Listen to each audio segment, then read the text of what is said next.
भगवान कई बार कहे रावण से, रावण क्या बात है? रावण कहता है मैं आपको भुजाओं के बल पर कैलाश पर्वत को उठा सकता हूं। रावण कहता है मैं आपको लंका लेकर जा सकता हूं। रावण जब जब बात करता था तो अहंकार की करता था, और भगवान कहते थे कि तू मेरे ऊपर बेलपत्र चढ़ाता है, धतूरा चढ़ाता है, तू सब कुछ समर्पित करता है मुझको, तो अहंकार क्यों नहीं दे पाता? तू अपना अभिमान मुझे क्यों नहीं देता?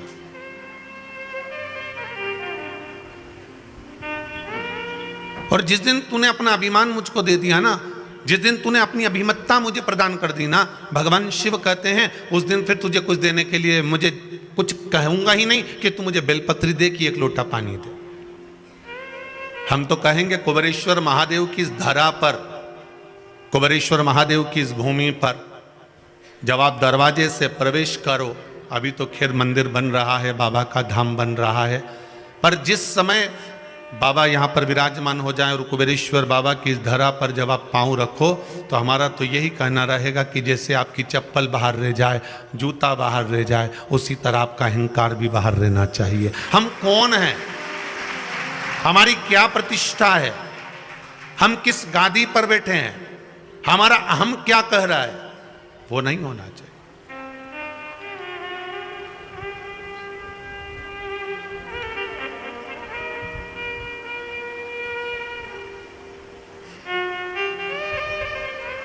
हमारे भीतर की अहंकार समाप्त हो जाए।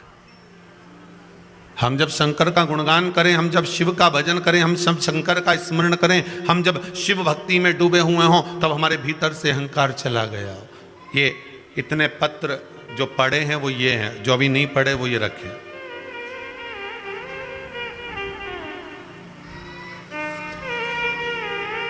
एक ग्वालियर मध्य प्रदेश से ये पत्र आया है।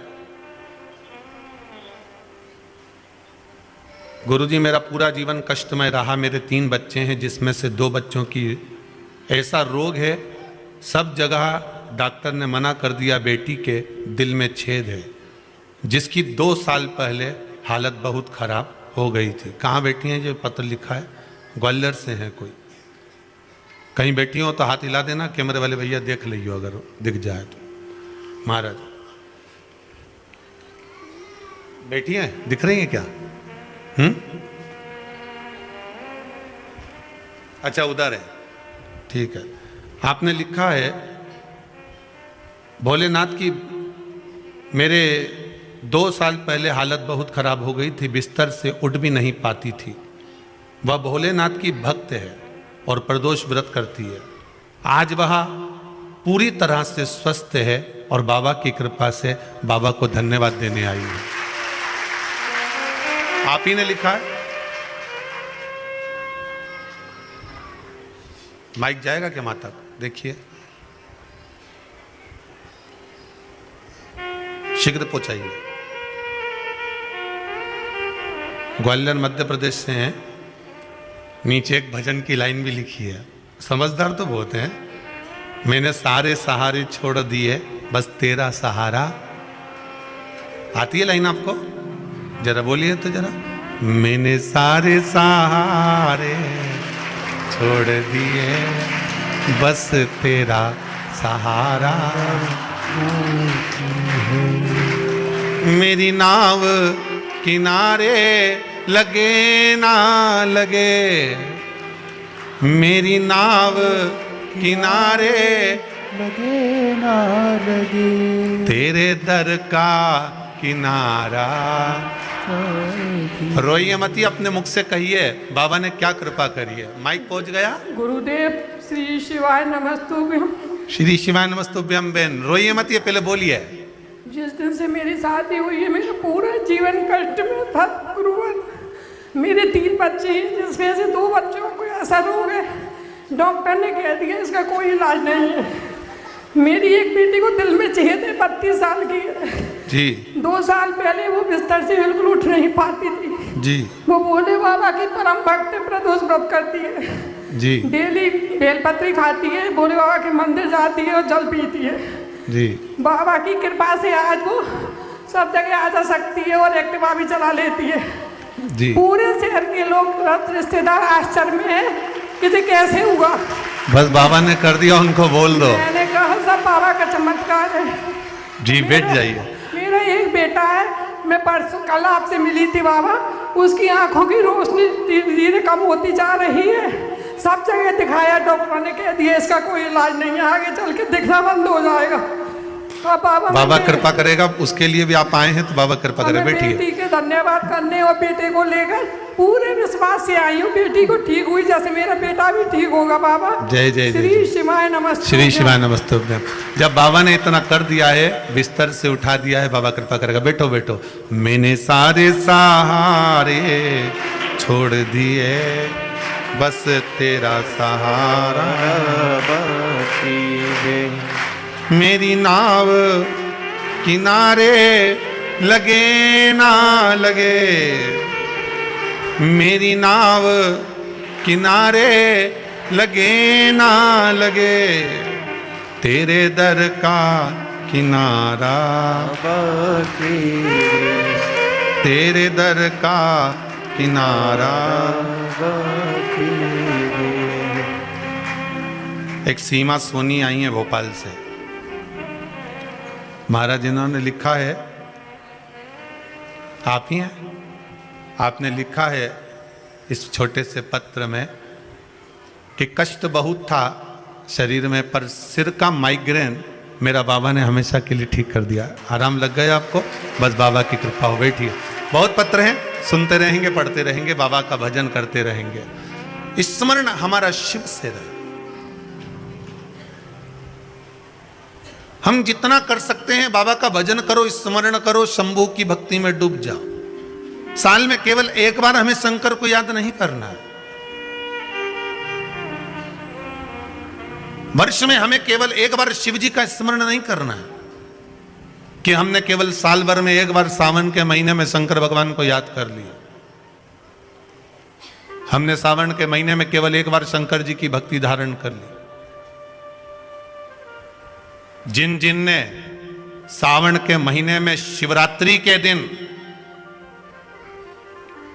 शंकर भगवान का अभिषेक करा है, आपने भी करा होगा जितने लोग कथा श्रवण कर रहे हैं। जिनने अभिषेक करा है, हृदय पर हाथ रखकर बोलना क्या बाबा ने तुम्हारी नहीं सुनी है? थोड़ा सुना पर सुना जरूर है उसने। जो तुम्हारे भक्ति का भाव जागृत हुआ। कई पत्रों में बाबा, कई लोग लिखे हैं महाराज जी बड़ी कृपा बाबा ने कर दी है, बड़ी कृपा कर। उसकी एक लोटा पानी, एक लोटा जल, जरा सा धतूरा, जरा सी बेलपत्र, जरा सा हम शंकर को अगर रिझा रहे हैं, किसी भाव से रिझा रहे हैं, भगवान उसको रीझ जाता है, भगवान उससे प्राप्त हो जाता है।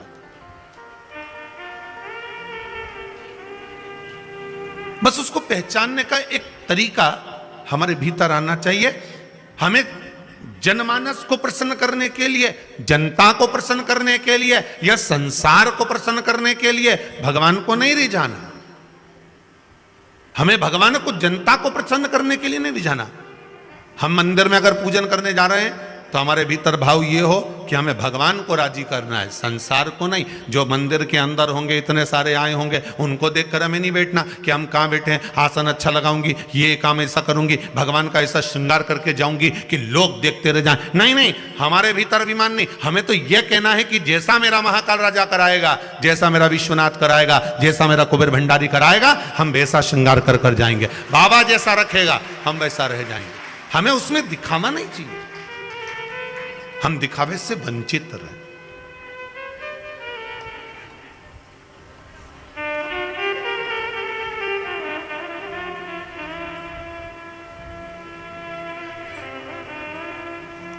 बहुत दूर हो जाओ दिखावे से, हमें नहीं आता।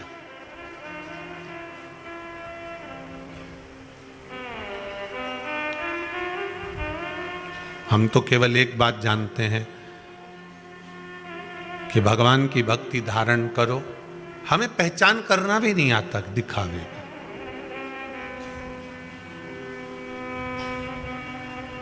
एक जज कुर्सी पर बैठा था, दो मुजरिम कटघरे में खड़े थे। जज ने पहले मुजरिम से पूछा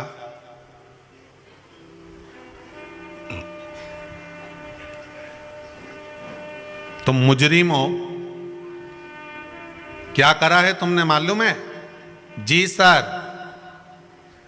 मैं कंकर को तालाब में फेंक रहा था।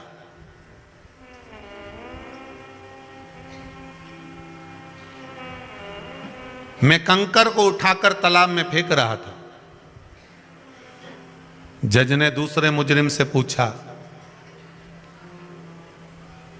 तुम क्या कर रहे थे? साहब, मैं कंकर को उठा के फेंकने में इसका हेल्प कर रहा था। कंकर को तालाब में फेंकने में मैं इसको सहयोग कर रहा था। जिसने केस लगाया था, जज ने उसको कटघरे में बुलाकर पूछा, ये तो कोई भारी केस है नहीं, ये कोई इल्जाम हो सकता है क्या कि तुम कंकर को तालाब में फेंक रहे थे? फिर तुमने केस क्यों लगाया? जज साहब, मेरा नाम ही कंकर है।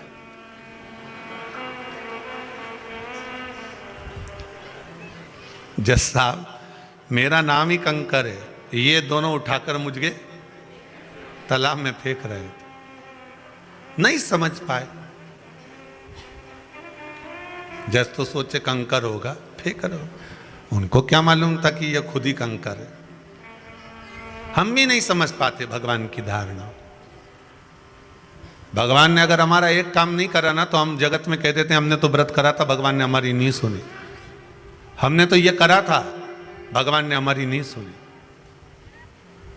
हमने वो किया था, भगवान ने हमारी नहीं सुनी। अगर हमारा कोई काम नहीं हुआ तो हम ये सोचते हैं, पर उसमें हम कभी ये विचार करें कि बाबा ने हमारा काम क्यों रोका, किस लिए रोका, किस कारण से नहीं हुआ।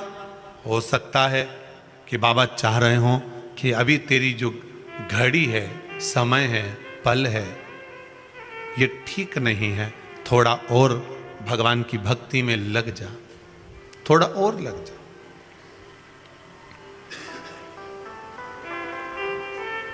जब किसी के दिल को लगती है तभी तो वो व्यक्ति महादेव से लगता है। अगर दिल में ना लगे तो वो महादेव से लगेगा। किसी ने शब्द कहा, किसी ने आड़ा टेढ़ा बोला, किसी ने गाली दी, किसी ने कुछ कहा और आप रूठ कर गए और महादेव के चरणों में जाकर बैठ गए, आप भगवान की भक्ति में जाकर बैठ गए, आप स्मरण में जाकर बैठ गए, आप भगवान की भक्ति में डूब गए। तो जहां किसी के दिल में लग गई तब जाकर वो महादेव के पास गया, तब वो जाकर भगवान शिव की भक्ति में डूबा, तब वो जाकर भगवान की भजन में लग गया।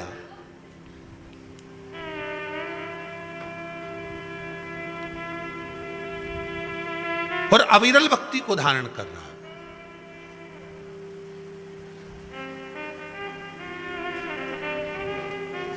आपका विश्वास, आपका भरोसा, आपकी दृढ़ता, जैसे मां जगत जननी जगदम्बा माता पार्वती बाल्य अवस्था से भगवान शंकर की भक्ति में डूब गई थी। उनको यह नहीं मालूम था कि शंकर मिलेंगे कि नहीं मिलेंगे। उनको तो यह मालूम था कि मैं भजन करूंगी, मैं शिव जी की आराधना करूंगी, मैं पार्थिव शिवलिंग का निर्माण करूंगी, मैं शंकर का अनुमोदन करूंगी। और मैं अगर शंकर जी का अनुमोदन करूंगी, पार्थिव शिवलिंग का निर्माण करूंगी, भगवान शिव का पूजन करूंगी, तो यह पक्का है कि मुझे शिव दर्शन जरूर देंगे, मुझे शंकर जरूर मिलेंगे।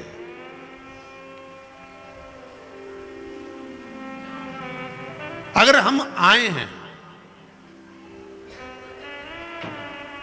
भगवान के भजन में, अगर डूबने के लिए आए तो क्यों ना मिलेगा साहब, क्यों ना मिले।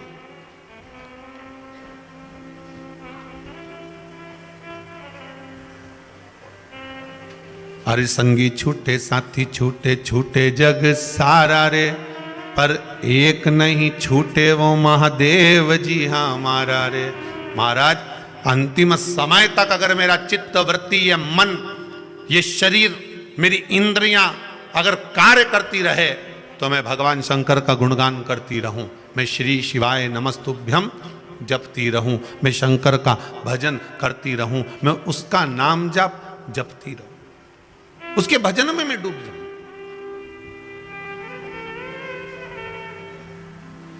पार्वती मैया को मालूम नहीं था कि शंकर मिलेंगे कि नहीं मिलेंगे, पर इतना जरूर है कि अगर मैं शंकर की आराधना करूंगी, फिर वही वाली बात आ गई, एक जगह कुआं खोदे जाओ खोदे जाओ खोदे जाओ खोदे जाओ, 10 जगह मत खोदना, एक जगह खोदे जाओ, पानी तो निकलेगा, भले थोड़ा निकले पर निकलेगा। मेहनत करोगे, परिश्रम करोगे, कर्म करोगे तो जल तो निकलेगा। उसी तरह हारना नहीं, आगे बढ़कर जैसे माता पार्वती पार्थिव शिवलिंग का निर्माण करती है, पूजन करती है, अर्चना करती है, आराधना करती है, भक्ति में डूबी रहती है, तो भगवान शिव मिले। परीक्षा ली भगवान शंकर ने, कभी मगर बनकर आ गए, कभी पार्वती का हाथ पकड़ लिया मगर बनकर, कभी रूप रख कर आ गए, समझाने लगे, कभी नटराज बनकर आ गए, नाचने लगे, कुछ ना कुछ कर कर भगवान परीक्षा लेता रहा। आपके जीवन में भी अगर आप भगवान की भक्ति में डूबे हुए हो, भगवान के भजन में लगे हुए हो, स्मरण में लगे हुए हो, तो भगवान परीक्षा तो लेगा। यह मत सोचना कि भगवान परीक्षा नहीं लेगा, बहुत लेगा। यहां तक कि कथा में आ रहे हो ना, तब तक भी परीक्षा चालू है तुम्हारी। सास की तबीयत गड़बड़ हो गई है, अभी कहां जा रही है, बाद में चले जाना। सब तो जाता रहता है, बाद में चले जाना, कोई जाए उनके साथ चले जाना, अभी तो घर में रहे। आ रही थी, छोरा मालूम पड़े सर्दी हो गई, आते आते कहीं कुछ काम हो गया, फिर आते आते फिर कुछ काम आ गया, कर होता रहता होगा।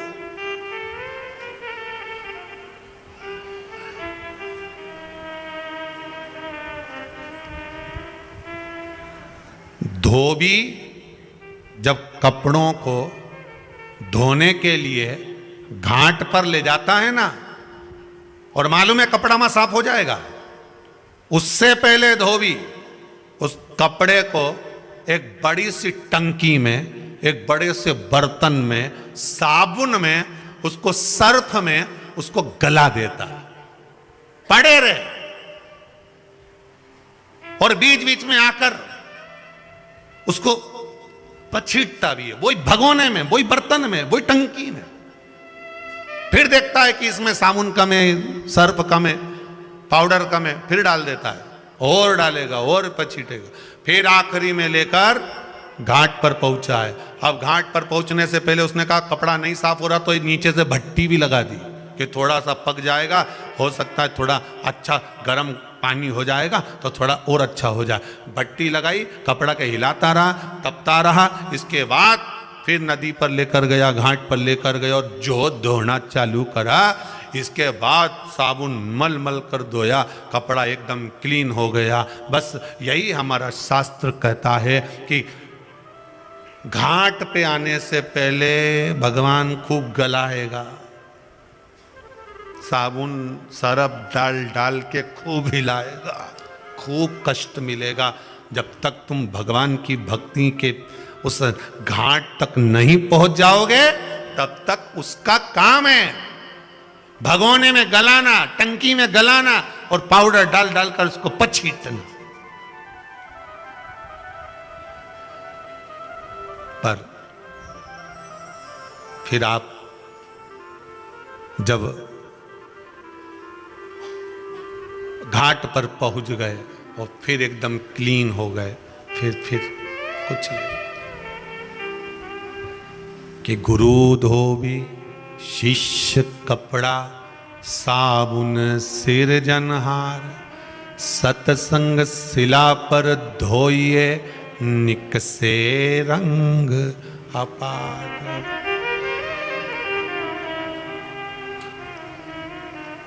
फिर वो धोए, ऐसी रंगोरे गुरुदेव चुनर मेरी, ऐसी रंगो गुरुदेव।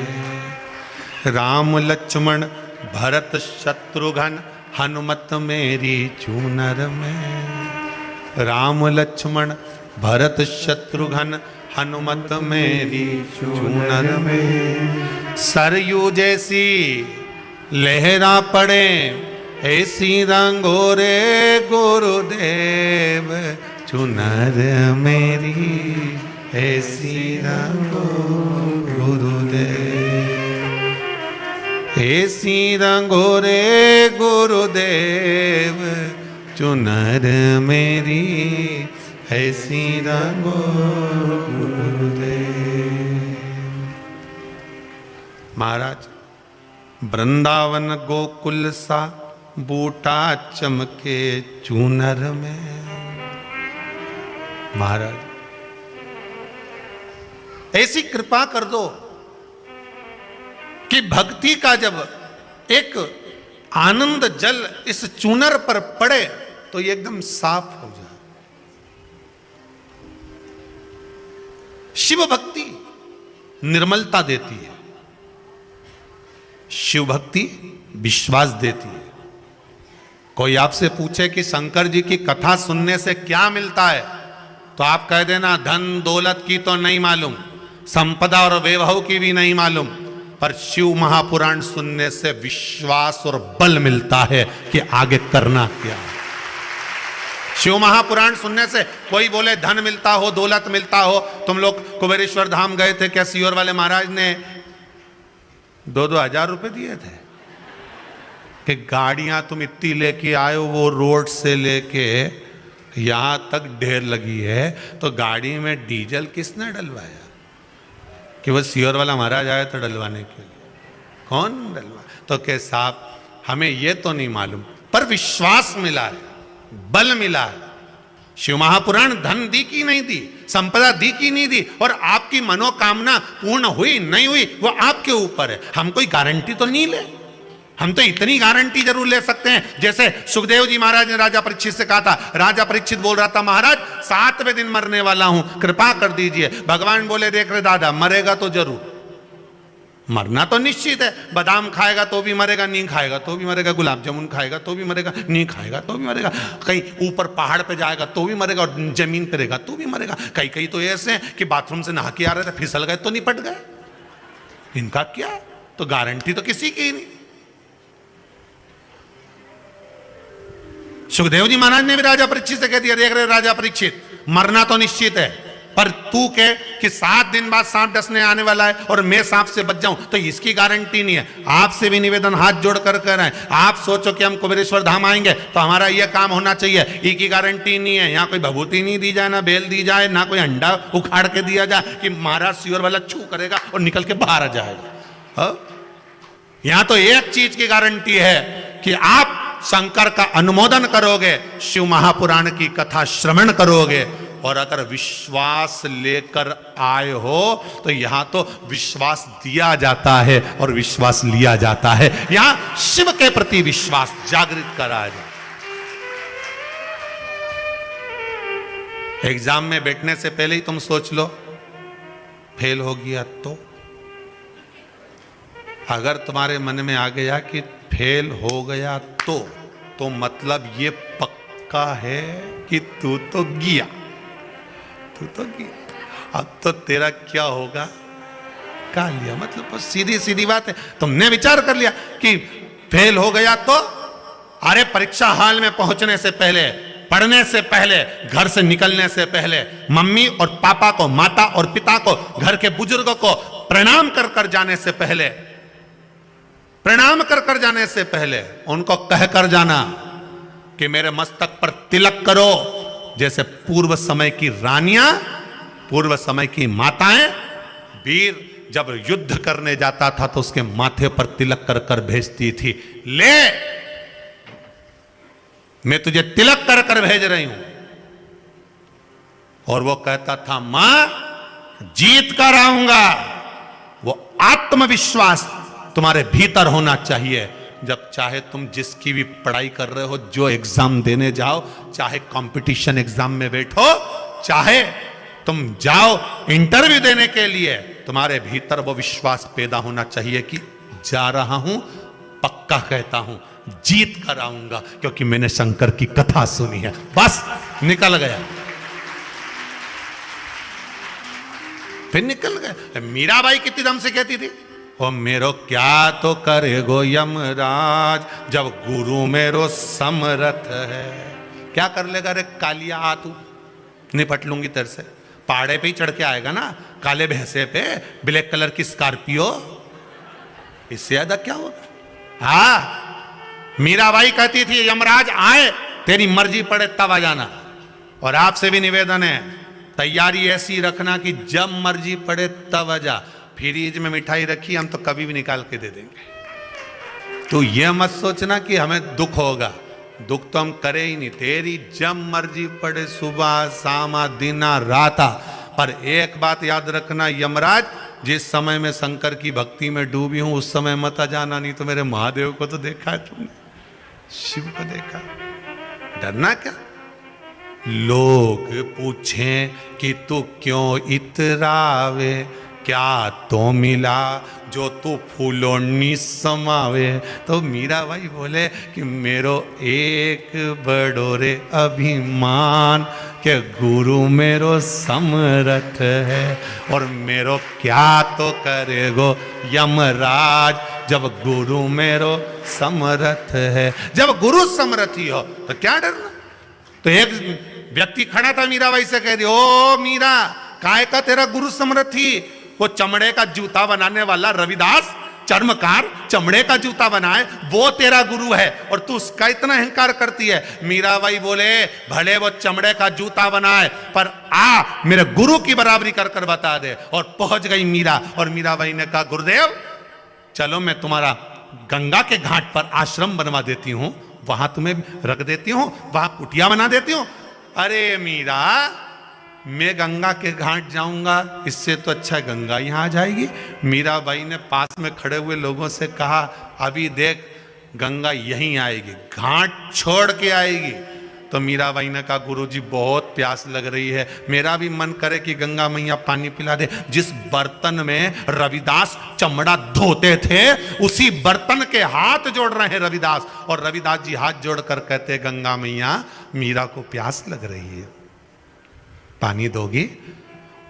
उस चमड़े के बर्तन धोने वाले पात्र में से एक सुंदर स्त्री का हाथ निकल कर आया, जिसमें हीरे की चूड़ियां पहनी हुई थी, सोने का पात्र हाथ में था। ले रविदास, ये पानी पी लीजिए। और रविदास के हाथ में पानी दे दिया। अब करे कोई बराबरी? करे कोई बराबरी? भगवान जात नहीं देखता, भगवान बिरादरी नहीं देखता। हम बहुत विद्वान हैं, बैकुंठ ही जाएंगे, कोई गारंटी नहीं दादा, कोई गारंटी नहीं। एक बहुत विद्वान कथाकार, बहुत विद्वान, खूब प्रवचन देते थे, मर गए। बैकुंठ का दरवाजा बंद था, संडे था।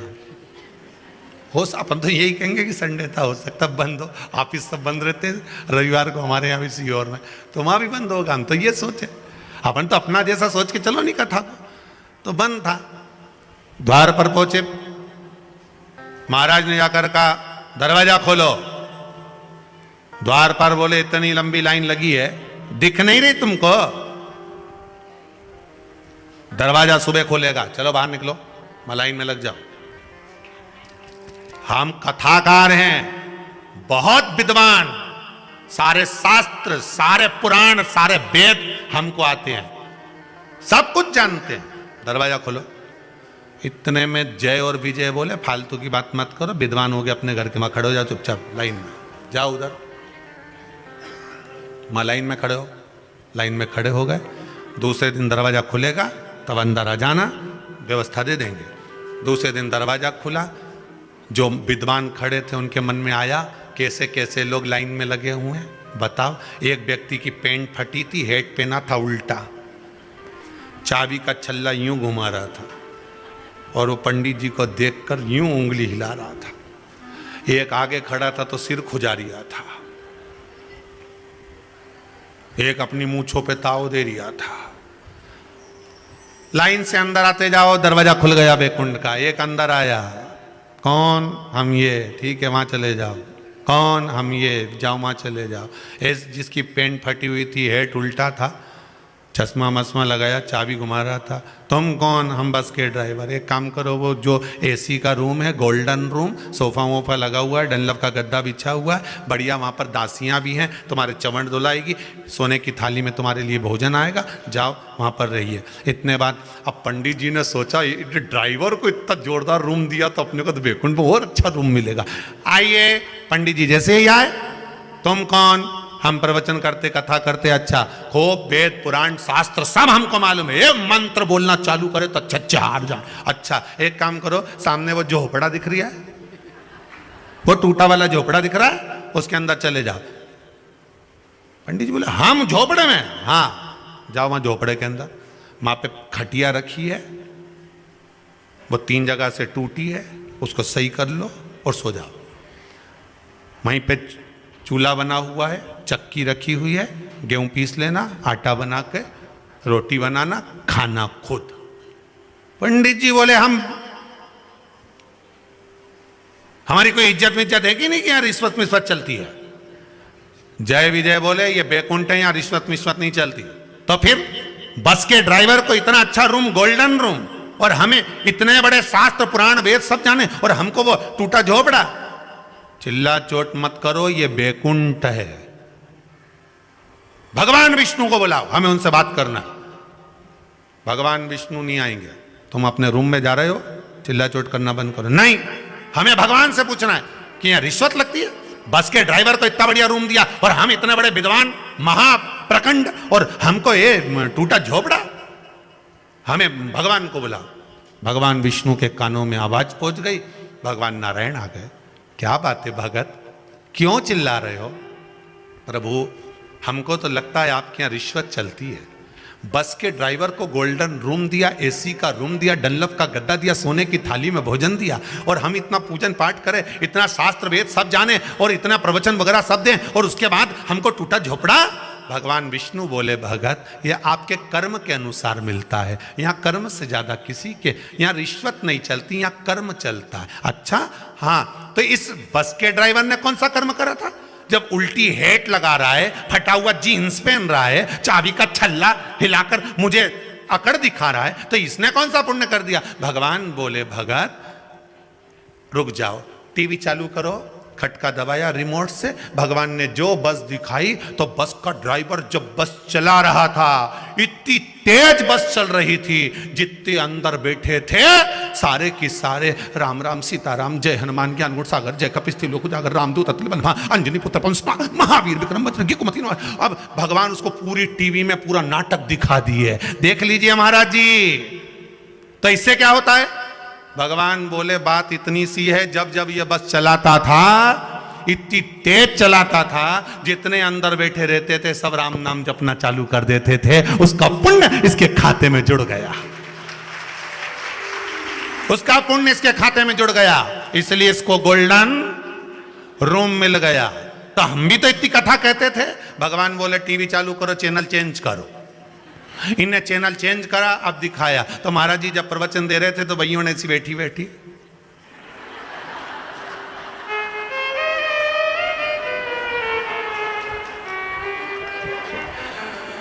कोई इतनी दीवार की इधर उधर सब सोती फिरे, एक दो तो वहीं पसरी गई, अब वहीं पसरी गई।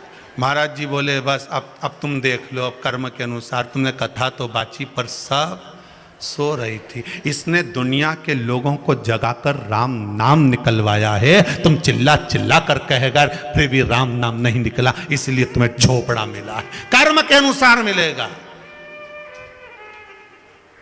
फिर निवेदन है, मत बुरे कर्म कर बंदे वरना पछताएगा, भगवान की आंखों से तू बच नहीं पाएगा, तू बच नहीं। आप कितना कर्म कर रहे हो, कैसा कर्म कर रहे हो? अपने परिवार के लिए, अपनी पत्नी के लिए, अपने बेटे के लिए, अपनी बेटी के लिए, अपने परिवार के लिए, अपना मकान बनाने के लिए, दुनिया की जायदाद तुमने केवल अपने लिए जोड़ी। कभी धर्म, पुण्य, सत्कर्म कभी प्रेम से करा? करवा चौथ पर जब पत्नी को लेकर कपड़े की दुकान पर गया था, साड़ी पत्नी को दिला रहा था, एक बार घर की अम्मा को भी याद कर लेता। कि एक साड़ी अम्मा के लिए ले लो, एक साड़ी माताजी के लिए ले लो, एक साड़ी में अपनी माँ के लिए ले लो। पत्नी से कह रहा है तेरे को जो पसंद आए अच्छी दिखा, नया नया माल दिखा। एक आध लिया था कि चलो इतना बड़ा त्योहार है, पिताजी नहीं लाएंगे, कंजूस हैं। माँ भी कभी हर दिवाली पर कभी बाहर नहीं निकलती, पर और बस जगदम्बा के दिला लाया, एक से बढ़ बस। तो अब तू जगदम्बा को दिला के लाया है तो चंद्र घंटा भी घंटा बजाएगी। तो जा, अभी जा।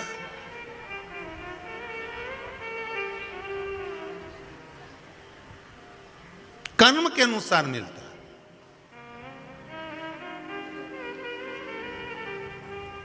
कोई कोई व्रत कर रहे हैं, पूजन कर रहे हैं, अर्चन कर रहे हैं, अभिषेक भी कर रहे हैं, फिर भी दुख नहीं कट रहा। समझ लेना कर्म बड़ा विचित्र है।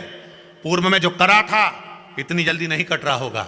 लगे रहो, लगे रहो, कुआं खोदते रहो, शंकर का गुणगान करते रहो, गाते रहो, तभी तो सुनेगा।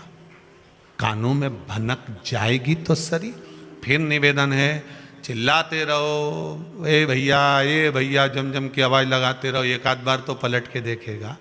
तुम उसको पुकारते रहो, पलट कर देखेगा जरूर। उसको बुलाओ तो।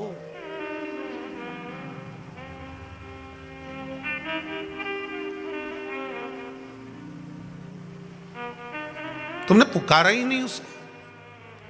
थोड़ी देर, आदत है लोगों की, कई लोगों की आदत है। थोड़े समय परिवार वालों ने बता दिया ऐसा कर लो, कर लिया, विश्वास हट गया, बस करा, हमारा काम ही नहीं हुआ। जब दवाई मिलती है कितने दिन की मिलती है? डॉक्टर कितने दिन की देता है? या तो 5 दिन की देगा या 7 दिन की देगा। बोलो सही है कि गलत है? तुम तो डॉक्टर से कहता नहीं साहब 1 दिन की दवाई दो और आज ही आराम लगना चाहिए, आज की आज आराम लगे। तो डॉक्टर भी कह लग तो जाएगा पर वो साइड इफेक्ट हो सकता है कि कुछ ना कुछ बाद में प्रॉब्लम हो जाए, उसकी गारंटी नहीं है। लग तो जाएगा, 1 दिन में आराम लग जाए तुम्हें, काहे की चिंता करो? चले जाओ किसी तांत्रिक के पास, चले जाओ किसी प्रपंची के पास, चले जाओ जहां ढोंग होता हो, 1 दिन में आराम। रेल में इतने वो बड़े कागज चिपके रहते हैं, हमारा वो महाराज के ये आता, तुमने पढ़ा होगा, बोलो तो सही। पहले अखबार में भी आए इतनी बड़ी क्लिपिंग बन के, तुम देखना अखबार में 2 मिनट में ने वो खोया हुआ ये मिल जाए, ने खोया हुआ ये मिल जाए, ने सदा विराजमान। एक बात अपने जीवन में हमेशा उतार कर रखिए, जब लगे कि हमारे जीवन में तकलीफ ज्यादा हो, कोई काम हो ही ना रहा हो, महाराज प्रयास करा करो कि बेलपत्री की जड़ के नीचे जाकर प्रयास करा करो कि लाल चंदन का जल, लाल चंदन को घिसकर कलश में उस चंदन को डालकर जल भरकर उसको बेलपत्री की जड़ के नीचे सींचन करने का प्रयास करा करो। एक बहुत ध्यान देने वाली बात है कि अगर मान लो कि कहीं पैसा अटक गया है, नहीं आ रहा है, बहुत अथक प्रयास कर लिया, कोई काम, एक माताजी ने बहुत छोटा सा पत्र है, बढ़िया सुंदर लिखा है, देखो।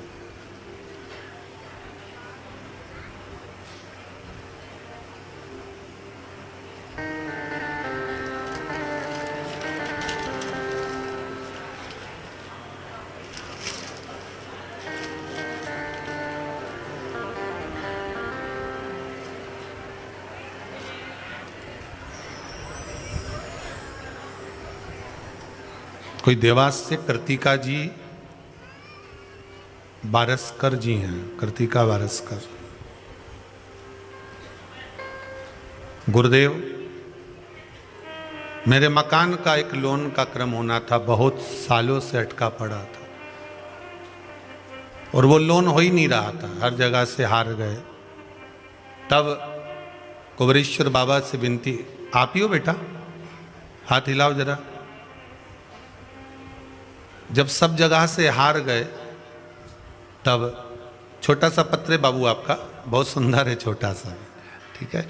हार गए तब बाबा से विनती कर कर गए और बाबा ने मेरे ऐसी कृपा कर दी कि मुझे उसके बाद में 3 दिन नहीं लगे और लोन मेरे हाथ में आ गया। ये बाबा की कृपा। आपका एक पत्र किसी बहन ने लिखा है, पत्र बहुत लंबा है, एक पत्र थोड़ा लंबा है पर पत्र अच्छा लिखा। देवास से सुनीता दवे जी हैं, बेटी हैं, देवास से सुनीता दवे। इन्होंने लिखा है, गुरुजी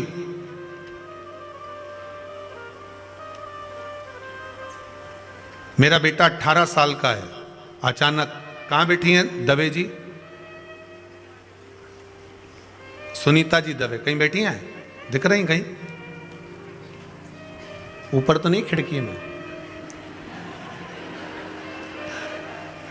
तो सुनीता दवे जी ने लिखा है कि 18 साल का पुत्र है, डॉक्टर ने उसकी आंख में प्रॉब्लम बता दी थी। ये पत्र है उनका, ठीक है। और डॉक्टर ने ऑपरेशन का बोल दिया था आंख की। ये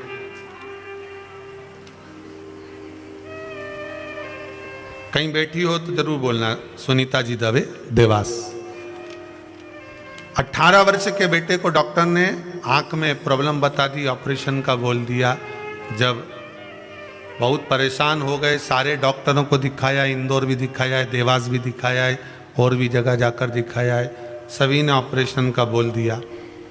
तब बाबा देव अधिदेव महादेव का एक उपयोग करा, जल ले जाकर शंकर जी को चढ़ाना प्रारंभ करा, और जैसा आपने बताया था, कोई शिव जी की कथा में सुन लिया होगा, कोई प्रयोग वो कर लिया और बाबा की कृपा ऐसी हुई।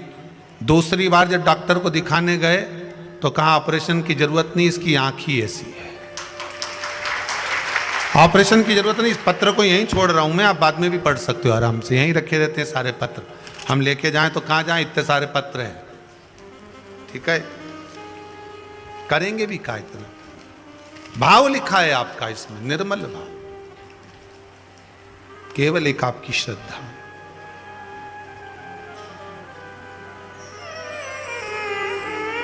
अगर विश्वास है तो परमात्मा हाजिर है, और अगर विश्वास नहीं तो परमात्मा भी नहीं। एक माँ ने बड़ा सुंदर पत्र लिखा है, शायद काला पीपल से बोल रही हैं, काला पीपल मंडी से हैं। गुरुजी 80 साल पैदल चली और बचपन से भोलेनाथ की सेवा में लगी रही, पीछा नहीं छोड़ा मैंने शंकर का। बचा कुचा था तो शिव महापुराण ने एनर्जी दे दी,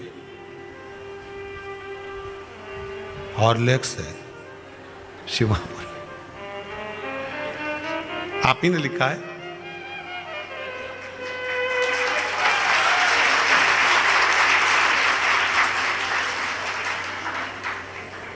महाराज जी 3 बेटे हैं, बड़ी कृपा करिए मेरे महादेव ने। एक बेटे को मास्टर बना दिया भोलेनाथ ने, और बहू को बना दिया, वाह वाह वाह। तीसरा बेटा रेलवे में लग गया, ये भी बाबा की कृपा होगी। झोपड़ी में रहती थी मैं, आपने लिखा है मां। एक जब 80 साल पैदल चली हूं तो गाड़ी की आस मैंने छोड़ दी थी, पर बाबा से मैंने विनती करी थी कि मरने से पहले एक बार गाड़ी में बिठा दियो। गाड़ी लेकर आई हूं कुबरेश्वर के दरबार में, 4 व्हीलर। बैठो माँ बैठो, बहुत बहुत साधुवाद, बाबा की कृपा। 4 व्हीलर गाड़ी लेकर आई हूं बाबा के दरबार में, ये बाबा की कृपा है, दया। तेरे दरबार की बाबा निराली शान देखी है, तुझे देते नहीं देखा पर झोली भरी। माँ, आपके चेहरे से ही लगता है कि आपने बहुत परिश्रम करा होगा। एक बार खड़े हो जाओ, जरा इनको भी आपका चेहरा दिखाओ कि कितना परिश्रम करा होगा। एक बार उधर भी मुंह कर लो। अपने जीवन का परिश्रम कितना करा होगा इस माँ ने, ये जानती होगी। हाँ जी, हो जाइए सीधे, बैठिए। ये परिश्रम है आपका, पर बाबा पर विश्वास। बैठिए माँ। जीवन का संघर्ष क्या होता है, परिश्रम क्या होता है। 80 वर्ष की आयु पर हिम्मत नहीं हारी।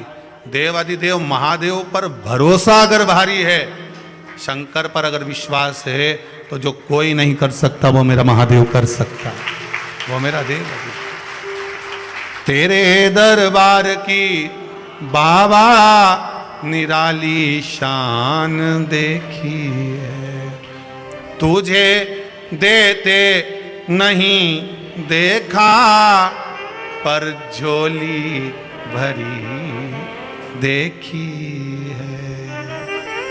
बाबा मुख दुनिया मोड़ेगी, बाबा तू मुखड़ा ना मोड़ी, मेरी लगी परी तीनों, बाबा तू है वे ना तोड़ी। सब मुख मोड़ लें, सारी दुनिया एक और हो जाए, पर बाबा कृपा ये रखना कि तू मुख मत मोड़ना है। माना ये शरीर है तो पापों से तो बहुत भरा होगा, कोई ऐसे ही थोड़ी ना मानव की देह मिल जाती है। महाराज 84 लाख योनियां केवल हमारे पाप कर्म को काटने वाली है, और उसमें जो मनुष्य का देह है, जो पाप कर्म काटे हैं और जो पाप कर्म हम कर आए, उसके भोग का ज्ञान कराने वाली। हमारे पांव में ठोकर लगी, हमारे पांव में चोट लगी, तो हमें ज्ञात होना चाहिए, हमें इस बात का ज्ञान होना चाहिए कि हमने कहीं किसी को चोट दी होगी, हमने किसी को ठोकर लगाई होगी, हमको लगी है। कोई हमको गाली दे, अगर कोई गधे को गाली देगा तो गधे के सूझ पड़ेगी। अरे बोलो तो सर, वो तो गधा।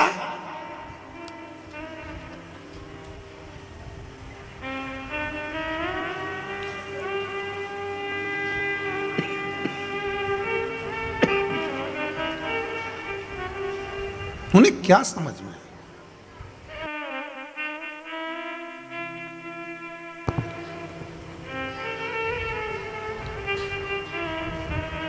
कोई अगर कुत्ता को गाली दे, श्वान को गाली दे, उसे मालूम पड़ेगा? और कौवा को नहीं, तुम तो दे दो कौवा के गाली, उन्हें कोई संकट पड़े? सुअर को, ये जितने नाम बोल रहे हैं ना, ये सब अपन सब बने हैं, इसमें कोई बड़ी बात नहीं है। ये सुअर को देख के भी पहचान जाना रे। खूब मांस मदिरा का पान करा, गंदा गंदा भोजन करा, तो भगवान ने कहा मनुष्य दे दी थी और तूने उसका सही उपयोग नहीं करा। इसलिए गली में जितने सुअर नजर आए, समझ जाना तेरे ही रिश्तेदार है। गंदा गंदा खाया है तो गंदा गंदा अब खा रहा है, पहचान जा। कोई हंस बनकर अगर मोती चुग रहा है तो पहचान जाना तुम्हारे रिश्तेदार। पहले भी अच्छा खाया है, इसलिए आज भी अच्छा खा रहे।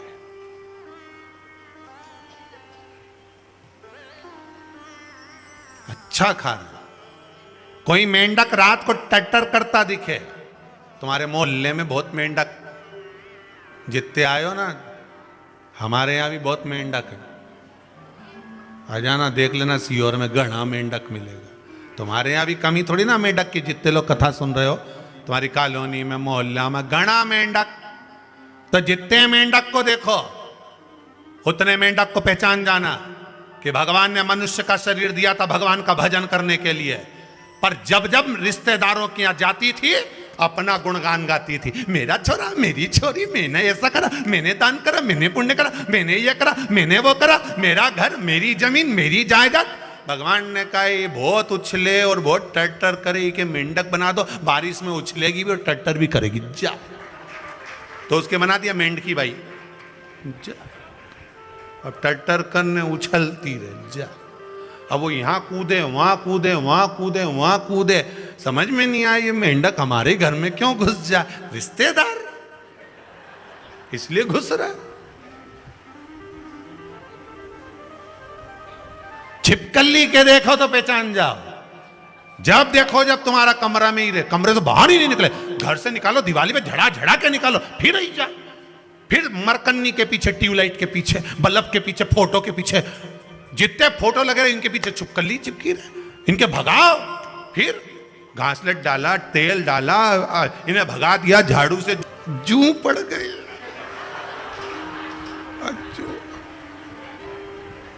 अब मां छोरी के मार रही, कहां से भर रही,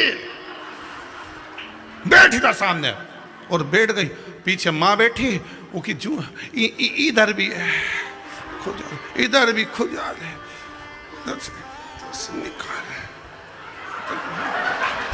कर, जू अब जू पड़ गई।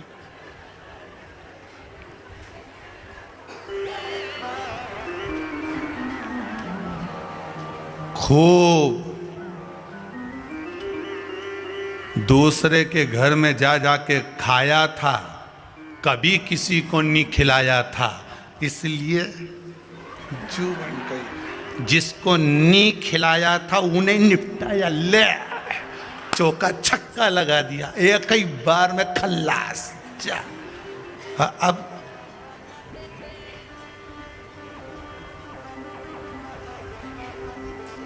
मुस्कुराओ मती, अपन सब भी बन चुके हैं, मुस्कुराने की कौन बात। इसलिए निवेदन है, मत बुरे कर्म कर बंदे वरना पछताएगा, भगवान की आंखों से तू बच नहीं पाएगा, तू बच नहीं पाएगा।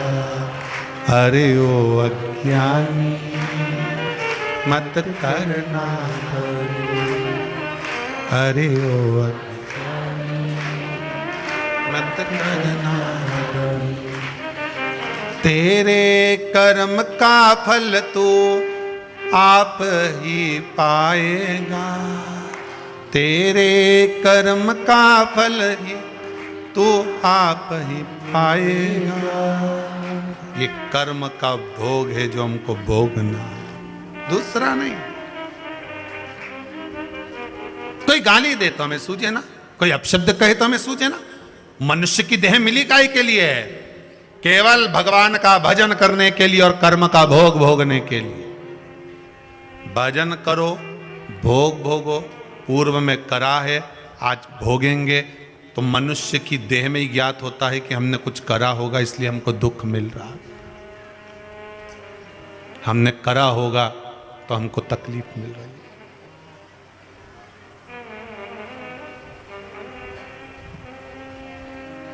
हमने करा होगा तो हमको मिल रहा, कुछ प्राप्त तो हो रहा है। खूब कमाओ, शुभ दीपावली आपको। खूब कमाओ, डटकर कमाओ, अपनी कैपेसिटी से भी ज्यादा कमाओ, जितनी आपकी सामर्थ्यता है उससे भी ज्यादा कमाओ।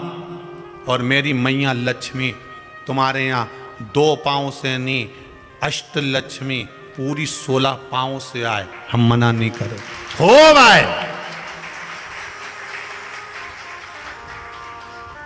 मना नहीं है, पर उस कमाई में भगवान से प्रार्थना करना कि धन आए तो अभिमान मत आने देना,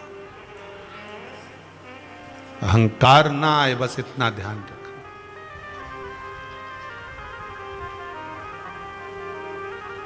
लाल चंदन का जो जल होता है, ये व्यक्ति के जीवन में जो धन कहीं रुक गया, अटक गया, नहीं दे रहा, बेलपत्री के वृक्ष के नीचे, जड़ के नीचे सींचन करने से वो प्राप्त होता है।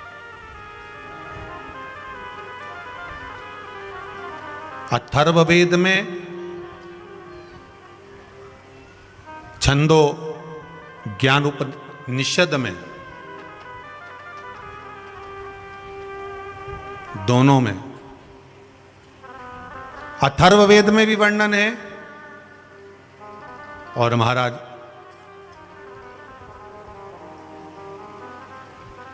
वर्णन किया गया कि पीपल के वृक्ष की जो जड़ होती है, बेलपत्री के वृक्ष की जो जड़ होती है,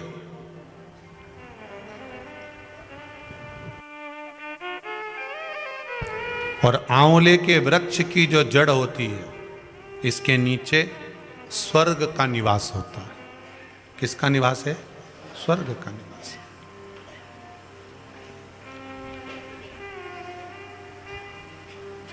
अथर्ववेद में भी कहा और छंदो उपनिषद में भी वर्णन करा।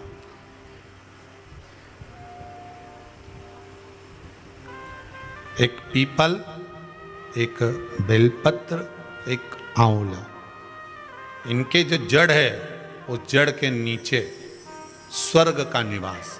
ये जहां लगे,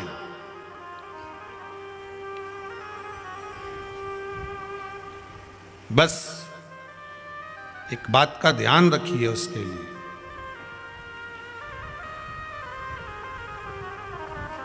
कि जहां पर ये वृक्ष होता है और उस वृक्ष के नीचे बैठकर हम जब किस जल का सींचन कर रहे हैं, जैसे अभी आपको कहा था कि जल में अगर लाल चंदन मिला हो और आप बेलपत्री के जड़ में सींचन कर रहे हैं तो लक्ष्मी की आवक बढ़ेगी। कहीं पैसा अपना अटक गया, नहीं आ रहा, आएगा।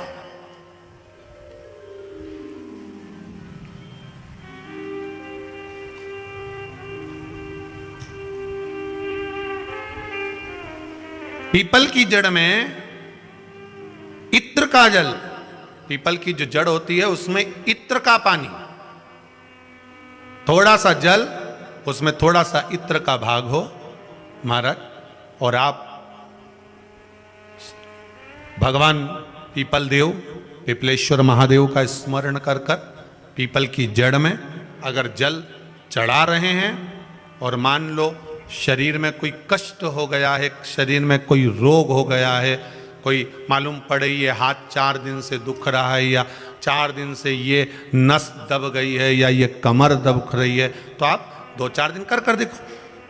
कलश के अंदर जल, जल में इत्र का थोड़ा सा भाग, पीपल की जड़ के नीचे आप उसका सींचन करिए पिपलेश्वर महादेव के नाम से। उस जल को थोड़ा सा भाग लेकर आ जाओ उसी में से जो चढ़ाया है, और उस स्थान पर जहां कष्ट है उसको लगाना प्रारंभ करिए। 2 दिन 3 दिन कर कर देखो। प्रैक्टिकल करने में क्या जाता है? सीवर वाला महाराज झूठ बोल रहा हो तो प्रैक्टिकल करने में क्या जाए, अपना करते रहो। जिन जिन ने प्रैक्टिकल करे उनका रिजल्ट यहां सामने है, जिन जिन ने करे। और अभी और पत्र देगा पढ़ने के लिए, हो अभी कहीं का भजन आएगा जब देख लेंगे। करते रहो। तीसरा महाराज, आंवले के वृक्ष की जड़, आंवले के वृक्ष की जो जड़ होती है, इसके नीचे शिव महापुराण की कथा कहती है, विष्णु पुराण कहती है, स्कंद पुराण कहती है महाराज कि भगवान नारायण स्वयं इस जड़ के नीचे अपना विश्राम करते हैं महाराज, इस जड़ के नीचे। प्रयास करा करो, एक चुटकी हल्दी, कितनी? मात्र एक चुटकी हल्दी। आंवले के वृक्ष के नीचे भगवान हरि हर महादेव, कौन से महादेव हैं? हरि हर महादेव के नाम से रखकर उस पर पूर्व मुख कर कर, पूर्व की ओर मुख कर कर जल समर्पित करना प्रारंभ कर दीजिए। आप अगर प्रयास करेंगे, शुक्रवार की शुक्रवार करें या नवमी की नवमी करें, अष्टमी की अष्टमी करें, प्रदोष की प्रदोष कर लें, सोमवार की सोमवार कर लें, तो आंवले की जड़ के नीचे अगर हमने हल्दी रखकर जल का भाग समर्पित करा है पूर्वभिमुख होकर, तो अगर व्यापार नहीं चल रहा है, एक हफ्ता हो गया बैठे हुए हो, कोई ग्राहकी नहीं है, तो एक बार करो, दूसरी बार करने जाओगे तो आप अपने आप दौड़ कर जाओगे कि मेरा एक हफ्ते से व्यापार अच्छा चल रहा है। आप दूसरी बार करोगे तो आपको ये ज्ञान उपदेश ये प्राप्त हो जाएगा, अपने आप रिजल्ट सामने आएगा कि हाँ, हमने आंवले के वृक्ष के नीचे हल्दी को समर्पित करा था और उसको चढ़ाने के बाद हमने जो जल चढ़ाया है उसका फल हमको प्राप्त हुआ, उसका फल हमें मिला है।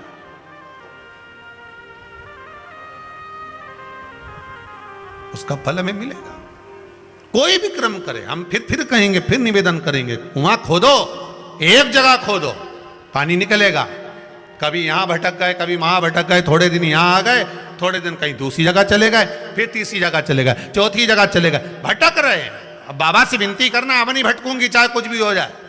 बहुत भटक ली, सारी दुनिया में जाकर घूमी आई, सबसे निवेदन कर कर आ गई, अब मेरे बस की नहीं बची, अब तो तेरा दरबार है और तेरा भजन है, इसके सिवाय कुछ नहीं करूं। श्री शिवाय नमस्तुभ्यं, श्री शिवाय नमस्तुभ्यं, श्री शिवाय नमस्तुभ्यं, श्री शिवाय नमस्तुभ्यं, इसके सिवाय कुछ नहीं करो।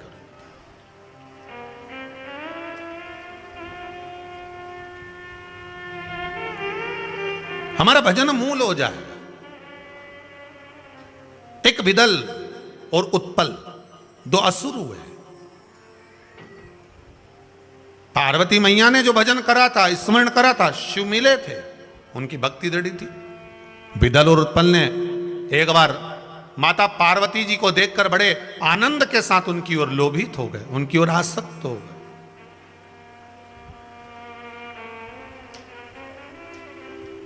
जो जो राक्षस, जो जो असुर भगवान की ओर लोभित हुआ, भगवान ने उसका कल्याण कर दिया। दुनिया के लोग संसार को देखकर लोभित होते हैं, ये कितनी सुंदर है, वो कितना सुंदर है, वो ऐसा है, वो वैसा है। हम काया देख रहे हैं, केवल शरीर देखा।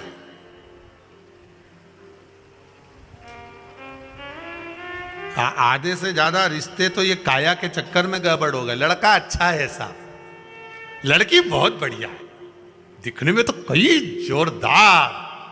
अब पहले का समय, आज का समय, पहले के जमाने में सूरत नहीं देखते थे, चरण देखते थे। आज के जमाने में चरण नहीं देखते, सूरत देखते। फिर वही वाली बात आ गई, किस कलर के कपड़े पहनूं कि भगवान मुझे मिल जाए।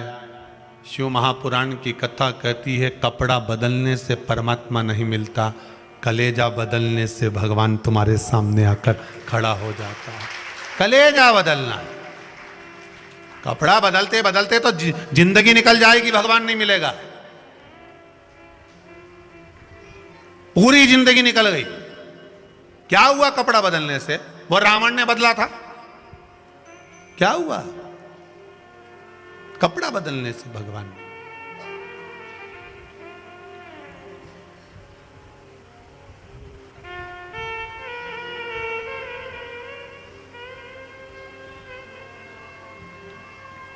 महाराज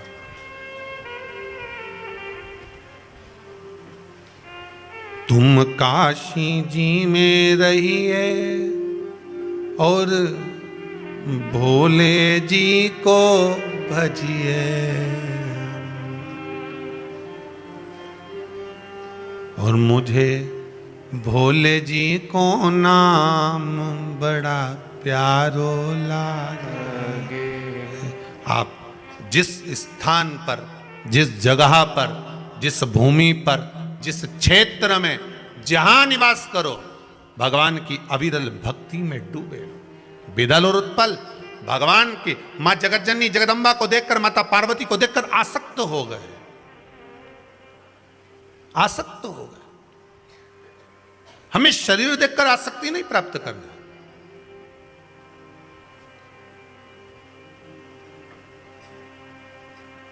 महाराज बड़ी ये सब काया जो है ना, ये तो परमात्मा की दी हुई है। कपड़ा पहनाना उसका काम है, कितनी जोरदार जोरदार कपड़ा पहना के भेजा है, ये उसके हाथ में।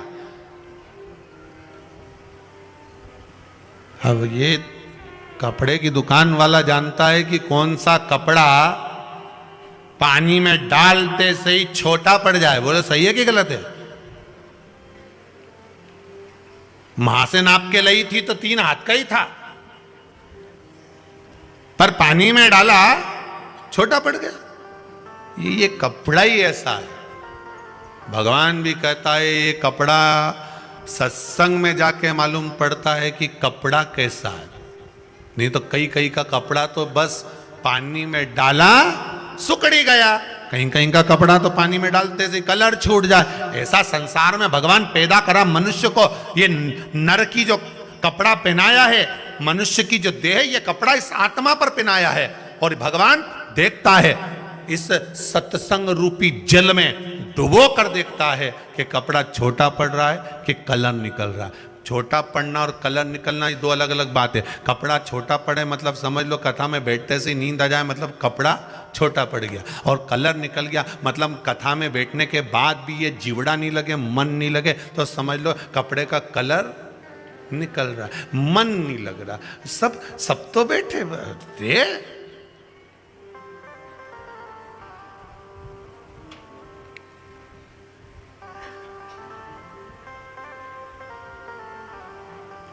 हमसे ही कई लोग कहे महाराज जी, कई महाराज उन कथा कहते हैं और आप कथा कहते हो।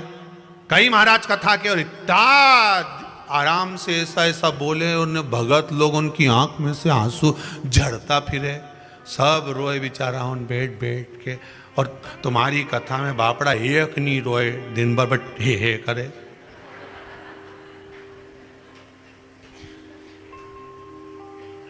और तुम भी व्यासपीठ पे बैठ के बस हंसता रहो, ने ठिठोली करता रहो। तुम्हारी भी आंख में आंसू नहीं आए और बाकी का महाराजन तो कथा के नहीं, बापड़ा सब झड़ता फिरे। 25 बार मुंडा साफ कर ले, 2-4 बार तो सपेट ले।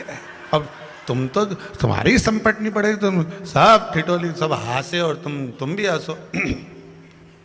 अरे भैया, पूरे ब्रज में घूम लेना, पूरे ब्रज में घूम लेना। और एक बार ब्रज में घूमने के बाद में नंदगांव जाना, गोकुल जाना।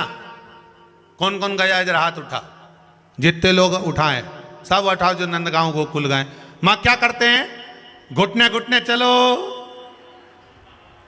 जम के हंसो।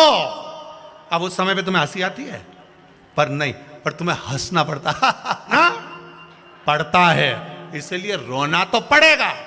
राम जी बोले मैया तू हमें रुला रही, रो। उस दिन का नियम है, आज तक जिस माता के गर्भ से बच्चा जन्म लेता है उसको डॉक्टर सिस्टर चिमटा खोड़ के रुलाते, रो। आज से रोएगा तो मरेगा, तब तक रोएगा। मुस्कुराने के लिए तो शिव महापुराण के 7 दिन, बाकी के रोता है। डॉक्टर सिस्टर भी रुलाए, अरे बोलो तो नहीं जीजी हो।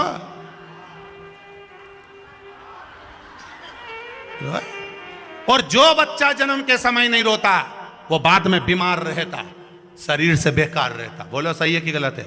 इसलिए डॉक्टर सिस्टर के रो, आज से रोएगा मरेगा तब तक रोएगा। महाराज छोरा के बुला दो, हमारी सांस छूटी रही, रोए। कहीं दुकान नहीं चले तो रोए, बहू जगदम्बा मिल जाए तो रोए, रोए, पति भेरू मिल जाए तो रोए, रोए, छोरा नहीं सुने तो रोए, कहीं का पैसे खा के भाग गया तो रोए। पूरी जिंदगी रो रो के निकल गई, केवल शिव महापुराण के 7 दिन ही तो मिले। मुस्कुरा लो, स्माइल प्लीज, मुस्कुरा। फोटो वाला भी कहता है कैमरा लेके एक आंख बंद करके ऐसा लाइए, जरा दिए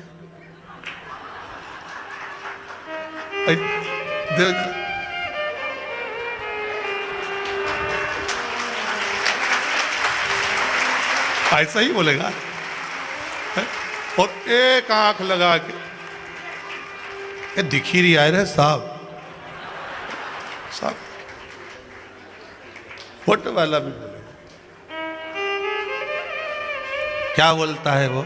स्माइल प्लीज। उसको भी मालूम है अगर तू धापो की बई की तरह फोटो पे, कई माताओं का फोटो बिगड़ जाए, ऐसी बैठी जाए, फोटो बिगड़ गया, बोला सही है कि गलत है, फोटो बिगड़ गया। अब वो फोटो किसी की दिखाएगी? कहीं नहीं दिखाई, गद्दा के नीचे छुपाई जाए, नहीं दिखाऊं, फोटो बिगड़ गया। और अगर बढ़िया फोटो वाला ने फोटो खींचते समय बढ़िया पल्लू वल्लू लेने, फिर फोटो वाला स्माइल प्लीज, अब फोटो सुधरी, फोटो बिगाड़ना ने सुधार आपके पत्रों का। भगवान शंकर औघड़दानी, त्रिकालदर्शी, कैलाशी शिव, बिदल और उत्पल, इन दोनों ने मां जगतजननी का स्वरूप देखकर उनकी ओर आसक्त होकर उनको पाने का प्रयास करा। माता ने कुंदुक का प्रहार करा, वो कुंदुक से उनका संहार हुआ। कुंदुक भगवान शंकर के चरणों में जाकर गिरा। शिव जी का नाम कुंदकेश्वर हो गया। क्या नाम पड़ गया?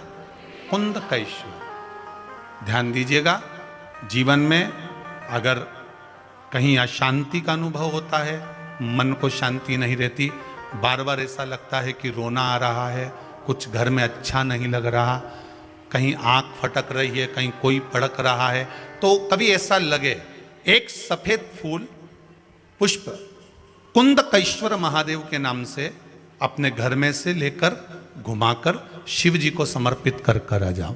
वापिस आओगे ना तो रुआसा सा मन होगा, न मन में अशांति होगी। इतना पावर बाबा दे देंगे कुंदकेश्वर महादेव कि आपको खुद अनुभव हो जाएगा। केवल एक पुष्प श्वेत कुंदकेश्वर महादेव। कुंदकेश्वर महादेव कोई साधारण नहीं है।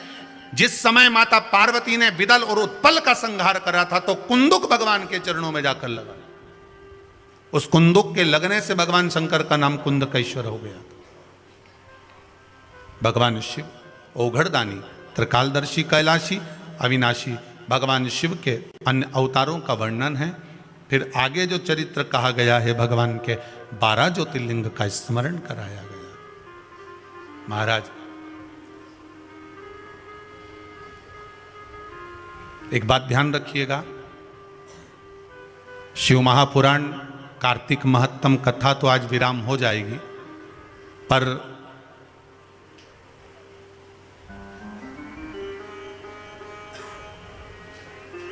महालक्ष्मी पूजन, दीपावली का अवसर आ रहा है, धनतेरस, रूप चौदस, दीपावली, पड़वा मतलब गोवर्धन पूजन, और 5वां दिन भाई दूज, यम द्वितीया। 5 दिन तक लक्ष्मी महारानी आपके घर में रहेगी, आप उसकी आराधना करना।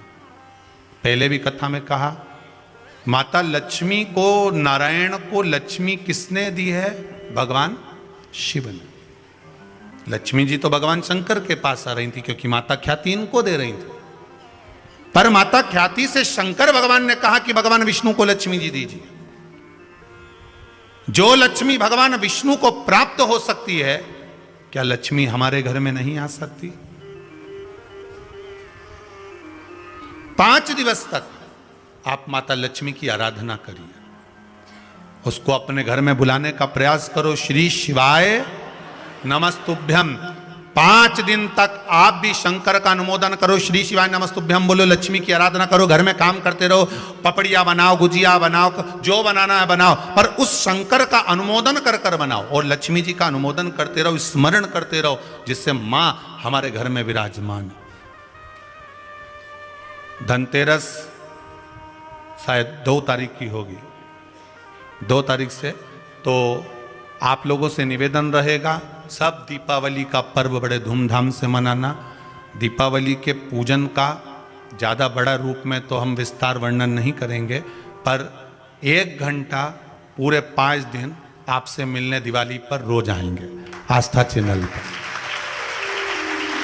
आस्था चैनल पर धनतेरस भी आपके साथ मनाएंगे, रूप चौदस भी आपके साथ मनाएंगे, दीपावली भी आपके साथ मनाएंगे, गिरिराज पूजन भी आपके साथ मनाएंगे और भाई दूज भी आपके साथ मनाएंगे। दोपहर में 1 बजे से 2 बजे तक धनतेरस पे कैसे पूजन करना है हम बड़े रूप में नहीं कर सकते, छोटे रूप में कोई धनपति होता है वो बड़े रूप में कर सकता है, कोई साधारण सा है उसके लिए जैसा शास्त्र के अनुसार पूजन है उसके अनुसार अपन करेंगे।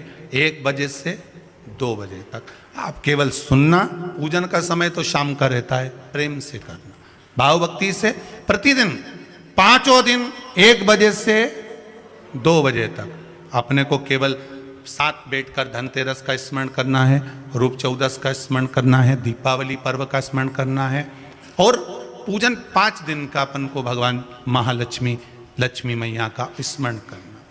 भाव भक्ति से करो, खूब दीपावली पर ब्राह्मण देवता को बुलाओ, घर में खूब प्रेम से पूजन कराओ, किसी को मना नहीं, खूब भाव से करो, आनंद में करो, जैसा आपका मन हो, जैसा आपका भाव हो उस अनुसार करिए, भक्ति के साथ करो। इसके बाद में 5 दिन का तो ये पूजन का क्रम रहेगा। 7 तारीख से आगामी जो 5 दिन की कथा है, अन्नकूट, गोवर्धन पूजन, शिव महापुराण की कथा रहेगी। ये अभी थी कार्तिक महात्म, वो रहेगी अन्नकूट, गोवर्धन पूजन, शिव महापुराण। कितने दिन की रहेगी? 5 दिन की। 7 तारीख से चालू होगी, 11 तारीख को विराम हो जाएगी। 11 तारीख के बाद में हम लोग भी यहाँ से बाहर कथा के लिए निकल जाएंगे। जैसा आप लोग कथा समापन होने पर देखते ही होंगे कि कहाँ कहाँ कथा है, ऐसा क्रम अब कथाओं का चलता रहेगा। बस वो 5 दिन का क्रम रहेगा और उस 5 दिन में हम भी सीहोर रहेंगे गौशाला पर, इस पावन कुबेरेश्वर धाम पर। आप सबसे निवेदन रहेगा कि वो 5 दिन की कथा 7 तारीख से 11 तारीख तक चलेगी। उसका समय यही 2 बजे से 5 बजे तक रहेगा। उसमें आप गिरिराज बाबा का चरित्र, अन्नकूट का महत्व और शिव महापुराण की लीला का स्मरण करते हुए 5 दिन की कथा अपन उसको श्रवण करेंगे। फिर कथा आस्था चैनल की जगह 7 तारीख वाली कथा अरिहंत चैनल पर आएगी। आस्था का ही एक ग्रुप है अरिहंत चैनल, उसके अंतर्गत चलेगी। यूट्यूब फेसबुक पर भी चलेगी, जिसके यहाँ नहीं आता हो वो यूट्यूब फेसबुक पर श्रवण कर सकते हैं। भाव भक्ति से, आनंद से। और रात्रि को वही कथा जो अरिहंत चैनल पर आएगी वो आस्था पर रात्रि को 10 बजे से आएगी। अगर आस्था पर सुनना हो तो रात को 10 बजे भी सुन सकते हैं, अगर आपके यहाँ अरिहंत नहीं आता हो तो। भाव भक्ति से, आनंद से शिव महापुराण की कथा का रसस्वादन करते रहो। 12 ज्योतिर्लिंग की कथा का स्मरण कराया गया है। भाव भक्ति से प्रथम ज्योतिर्लिंग सोमनाथ जी का वर्णन आया। महाराज चंद्रमा को ससुर द्वारा श्राप लग गया था, काया का रोग हो गया था। उस काया के रोग को मिटाने के लिए चंद्रदेव ने देवऋषि नारद से कहकर भगवान शिव की आराधना करी, जिससे काया का रोग समाप्त हुआ। अगला वर्णन आया है, भगवान शिव का नाम यहाँ सोमनाथ हो गया, सोमेश्वर हो गया। अगला वर्णन श्री मल्लिकार्जुन का वर्णन आया। महाराज भगवान देवाधिदेव महादेव से रुष्ट होकर श्री कार्तिकेय बाबा श्रीशैलम पर्वत पर जाकर विराजमान हो गए थे, जिनको मनाने के लिए भगवान शंकर और माता पार्वती भगवान को मनाने के लिए पहुंचे थे। भगवान शिव पार्वती वह आज भी विराजमान है, मल्लिकार्जुन के रूप में विराजित। अगला वर्णन है महाकाल। दूषण नाम के राक्षस ने संहार करने के लिए ब्राह्मणों के बच्चों को निचोड़ निचोड़ कर रक्त पिया, भगवान उसका काल बनकर प्रकट। भगवान काल बनकर प्रकट होते हैं। शिव जी का नाम महाकाल पड़ गया। शायद 17 जनवरी से उज्जैन में कथा रहेगी है। 17 जनवरी ही है ना, कितनी है? 17 जनवरी से उज्जैन में कथा रहेगी महाकाल बाबा की नगरी में। आप आमंत्रित हैं। कौन सा अखाड़ा है? खाकी अखाड़ा में। खाकी अखाड़ा उज्जैन में 17 जनवरी से कथा रहेगी। वो भी आस्था चैनल पर आएगी, आप प्रेम से श्रवण कर सकते हैं। इंदौर में 30 नवंबर से कथा रहेगी। माँ कनकेश्वरी मंदिर पावन प्रांगण जिसमें गरबा होता है, मेंदोला परिवार की ओर से वो कथा रहेगी। आप भी उसका आनंद लेंगे।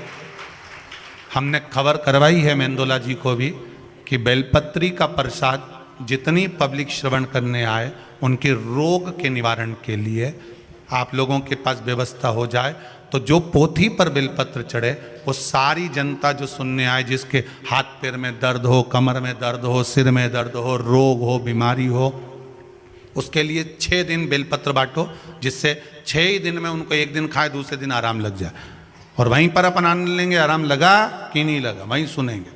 और 7वें दिन कुबेर भंडारी की बेलपत्र भी बांटी जाए, जिससे सबको प्राप्त हो, इंदौर के लोगों का भी और आसपास से आए हुए लोगों का भी उद्धार हो, जीवन में आनंद की अनुभूति, प्रयासरत रहे। खबर पहुंचाइए, आगे बाबा की मर्जी है, जैसा समय होगा उसके अनुसार कर्म हो। भगवान देव अधिदेव महादेव की कथा कर रही है, शिव महापुराण की कथा कर रही है। भगवान दूषण नाम के राक्षस का काल बनकर प्रकटे तो शिव जी का नाम महाकाल हो गया। अगला वर्णन आया, ओमकारेश्वर बिंद नामक पर्वत ने तप कर कर भगवान को वहां विराजमान करा। भगवान ओमकारेश्वर के रूप में विराजमान हुए। नर नारायण ने तप करा, भगवान केदारेश्वर के रूप में विराजमान हुए।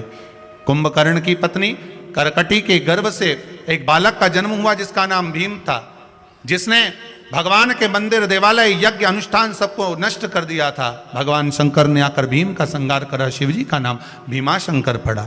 अगला वर्णन, मनु शत्रुपा ने तप कर कर शिव जी को गंगा के घाट पर आमंत्रित करा। भगवान काशी विश्वनाथ के रूप में विराजमान हुए। गौतम बाबा पर गौ हत्या का दोष लगा। भगवान ब्रह्मा विष्णु महेश 3 स्वरूप में छोटे छोटे लिंगायत स्वरूप में प्रकट होकर उन्होंने गौ हत्या के दोष से गौतम बाबा को मुक्त करा। भगवान त्र्यंबकेश्वर के रूप में विराजमान हुए। अगला वर्णन आया है श्री वैद्यनाथ। रावण भगवान शंकर को लेकर चला लंका की ओर। लघु शंका लगने पर भूमि पर शिवलिंग को रखा, ले जा नहीं पाया। भगवान वैद्यनाथ जी के रूप में विराजमान हो गए। अगला वर्णन आया है नागेश्वर। दारुक नाम के राक्षस के संहार करने के लिए भगवान नागेश्वर के रूप में विराजमान हुए। फिर वर्णन आया श्री रामेश्वर। भगवान लंका की ओर जाते समय एक सुंदर शिवलिंग का निर्माण कर कर उनकी आराधना, उनकी पूजन करे, जिससे बाबा सुंदर रामेश्वर के रूप में विराजमान हुए। कृष्णेश्वर बाबा का वर्णन करा। सुधर्म नाम के ब्राह्मण की 2 धर्म पत्नियां थी, सुदेहा और घोषमा। घोषमा की संतान हुई पर सुदेहा को संतान नहीं हुई। पति ने कहा तेरे को और संतान हो जाएगी, तू ये सुदेहा को दे दे। बेटा सुदेहा को दे दिया। सुदेहा ने पाल पोस कर बड़ा करा, विवाह कर दिया। घर में बहू आ गई। बहू को मालूम पड़ा कि मेरी असली सास तो घोषमा है। सुदेहा को पूछना बंद कर दिया।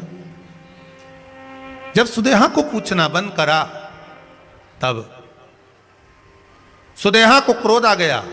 बहू जैसे ही मायके गई, बेटे के तलवार से काट काट कर टुकड़े कर कर एक कपड़े में बांध कर तालाब में फेंकी है। घोषमा का नियम था, प्रत्येक सोमवार को शिवलिंग का निर्माण करती, शंकर जी को तालाब में विसर्जन करने जाते। आज तालाब में विसर्जन करने गई, मन में आया भोले बाबा मेरे बेटे को देखे हुए बहुत दिन हो गए, ना जाने बेटा कैसा होगा। इतने में तो 1 हफ्ते पहले मरा हुआ बेटा तैरते हुए बाहर आ गया। घोषमा के बेटे को भगवान शिव ने जीवित कर दिया। ऐसे भगवान शंकर कृष्णेश्वर के रूप में विराजमान हुए। ये पावन 12 ज्योतिर्लिंग का चरित्र शिव महापुराण के अंतर्गत श्रवण कराया है। भगवान चंचुला देवी भगवान शंकर और पार्वती को लेकर तुमरुका जी के मुख से जो शिव महापुराण की कथा श्रवण करते हैं, कथा सुनते ही बिंदुक प्रेत योनि से मुक्त हो जाता है। भगवान शंकर अपने मस्तक से एक बेलपत्र उठाकर शिव पोथी को समर्पित करते हैं। तुमरुका जी ने कहा, हे विश्वनाथ, हे शंभु, हे त्रिकालदर्शी, कैलाशी, अविनाशी भोलेनाथ, ऐसी कृपा कर दो, संसार का मानव इस पावन शिव चरित्र को, शंकर की कथा को जो सुनेगा, उसकी मनोकामना मेरा विश्वनाथ पूरी करेगा। भगवान शिव ने वर प्रदान करा। भगवान शंकर कहते हैं, सुनो तुमरुका जी, 7 दिवसीय शिव महापुराण में 6 दिवसीय जो बेलपत्र समर्पित होती है वो रोग को मुक्त करती है। जो इस पावन बेलपत्र को 6 दिवस रोज एक बेलपत्र शंकर पर चढ़ी पाता है, कैसा भी रोग हो वो समाप्त हो जाता है। महाराज, 7वें दिवस की बेलपत्र कुबेर का भंडार भरने वाली होती है। लाल वस्त्र में जो अपने बरकत के स्थान पर अर्थात तिजोरी अलमारी में रखता है, उसकी संपदा की वृद्धि होती है। ऐसी पावन बेलपत्र के चरित्र का वर्णन भगवान शिव ने तुमरुका जी को कहा है। तुमरुका जी, ये पावन शिव महापुराण की कथा संसार के जीवों का उद्धार करने वाली है। जो भाव से श्रवण करता है, इस पावन चरित्र कथा को, शिव महापुराण को करवाता है, बाँचता है, सुनता है, उसकी मनोकामना मैं महादेव स्वयं पूर्ण कर देता हूं। भगवान शंकर कहते हैं, मैं स्वतः पूर्ण करता हूं। अब शिव का अनुमोदन, शिव का स्मरण, शंकर का भजन, शंकर की भक्ति। फिर निवेदन करूंगा, करबद्ध निवेदन है आपसे, संसार के लोगों में भटकना मत। कोई कहे यहां चले जाओ, कोई कहे वहां चले जाओ, कोई कहे ऐसा कर लो, कोई कहे वैसा कर लो। नहीं नहीं नहीं, हम तो शंकर के भगत हैं, शिव की भक्ति में डूबे हुए हैं। बैकुंठ लोक के देवता भगवान विष्णु हैं, ब्रह्म लोक के देवता भगवान ब्रह्मा हैं, मृत्यु लोक के देवता मेरे देव अधिदेव महादेव हैं। उनसे कहूंगा तो मेरा महादेव जरूर पूर्ण करेगा, ये विश्वास रखिएगा। बाबा से निवेदन करते हैं, आस्था चैनल के सभी श्रोता भाई बहन, फेसबुक यूट्यूब पर कथा श्रवण कर रहे जन हो, चाहे जो ब्राह्मण यहां से चले गए हो, या जो संगीतकार हो या संगीतकार यहां से चले गए हो, या कार्यकर्ता हो, आपसे निवेदन है, इनसे कोई संपर्क ना करते हुए ना हमसे संपर्क करो, ना कार्यकर्ता से संपर्क करो। आप तो उस देवाधिदेव महादेव से संपर्क करो, आपका नंबर उसके पास होना चाहिए। विटलेश सेवा समिति द्वारा किसी के पास फोन नहीं जाता कि आप दान करना। विटलेश सेवा समिति द्वारा कोई दान पेटी आपके दरवाजे पर नहीं जाती कि दान करना। विटलेश सेवा समिति द्वारा कोई रजिस्टर आपके यहाँ नहीं जाता, कोई रसीद कट्टा आपके यहाँ नहीं जाता कि आप दान दो। ना हमारी समिति से कोई आपको फोन कर कर बोलेगा कि आप इतना रुपया दीजिए या इस तरह से संपर्क करिए। ना ही हमारी ओर से कभी फेसबुक में, ना गूगल पर, ना यूट्यूब पर दिया जाता है कि आप हमें दान दो कि ये दो। और ना हमारे यहाँ का कोई नंबर दूसरा चलता है। हमारे यहाँ तो जो विटलेश सेवा समिति के संस्था का नंबर है, आप उस पर संपर्क करिए। कई लोग इधर उधर से जो पुराने लड़के चले गए, वो भी इस तरह से प्रयोजन कर रहे हैं कि कैसे भी हमारे अकाउंट में धन आ जाए, या कैसे भी जो कर्म कर कर गए वो दुनिया से छुपना तो है नहीं। पर निवेदन है आपसे, आप धन का सदुपयोग करो। यहां पर भी आपसे निवेदन है, जो कुबेरेश्वर धाम में आए हैं, किसी के हाथ में पैसा ना दीजिए। दान पेटियां लगी हैं, या तो आप उसमें डालो, या नाव के नीचे जो कार्यालय बना है आप उसमें जाकर रसीद कटाइए, पर इधर उधर धन ना दीजिए। आपका 1 रुपया भी मिले और यहाँ 1 ईंट भी लगे तो उससे बढ़कर कोई सुकून नहीं होगा। देखिए, आप हो चाहे हम हो, एक दिन जाना सबको है। ना सीहोर वाला महाराज अमर होकर आया है, ना आप अमर होकर आए हो, पर यह मंदिर अमर रहेगा और अमर है और वो रहेगा।